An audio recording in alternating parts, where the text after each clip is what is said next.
All right, it is update time. So I just fed them, so there's a lot of floaties in the water. Usually when I feed them, it brings out the starfish. It's kind of cool to watch. Anyway, let me tell you what's going on. So a good buddy of mine is moving to the East Coast pretty soon, and he has a glass 240 gallon, the 8-foot kind, that kind of fell into my lap. Now I've been looking to replace these two tanks with one other tank, kind of consolidate everything, and I think this might work out. Now I was kind of looking for a bigger, like maybe 400, 500 gallon, but right now there's just really nothing out there unless you want to pay big bucks for it. But I think it'll be a good deal. There's Puffer, still doing good. Now obviously by combining tanks, I'm combining fish, combining livestock, and what I kind of liked about this setup is that there's things that don't get along, I keep them separately. Now I've had pretty good luck having multiple small angels together, but I don't know how well they'll do with blueface.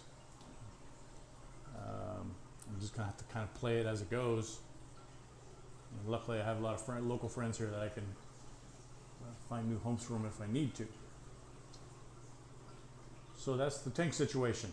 It's going to go from 2 to 1. Now I like that 8-foot long tank. The 220s only 6 foot long, but it's a little wider. So before I had these two tanks, I had a 240 gallon on this wall and really liked the 8-foot look of it, and all the advantages of that you get. But opted to go with this one when I did. But it's been good. I've liked the setup. I guess cons to having this setup is that we sit right there. Right now the dogs are right there. But as we're watching TV, sometimes you can hear little noises, humming. I've tried to do my best to really quiet that down. And closing this one was always on my list, but I never got to it. I mean, it's not stupid loud, but if you shut everything off, you can really tell the difference. So the new tank is going to go on this wall in the kitchen area. So it's a long wall. I'm not too worried about those windows and weather and cold and heat. I've got a chiller, and we keep it pretty cold in here in the summertime, so not worried about that. But tile floor, and I think this wall will be good. Plenty of space.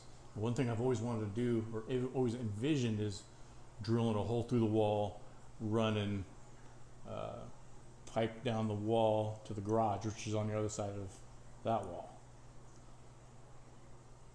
So we'll see. It'll be cool, I think. And then coffee bar, plans for that is going to go where this goes.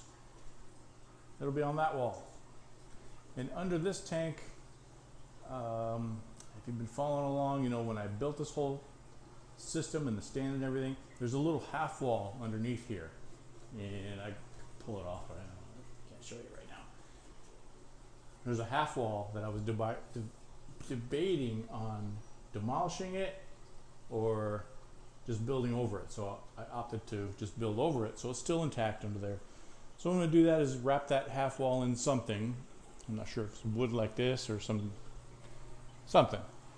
and then build a wood top table for it, and that'll be our little table, and have the coffee bar here and maybe some chairs and just a spot where you can enjoy our morning coffee, because we do drink coffee. Anyway, I'm really stoked and see what this is going to be like to get this tank over here in this area. So yeah, I'm going to go pick up the tank tomorrow. I've got the stand frame built. I built a new stand for it because I like the taller tanks. I like the 40-inch tall tank stand. It just gives a better viewing angle. That's what I did with this one. So you walk up to it, you don't have to crouch down. Just check them out. So that's that. I wanted to keep it under 5 minutes, and I'm creeping up on that, so I will update you as we go. All right, see ya.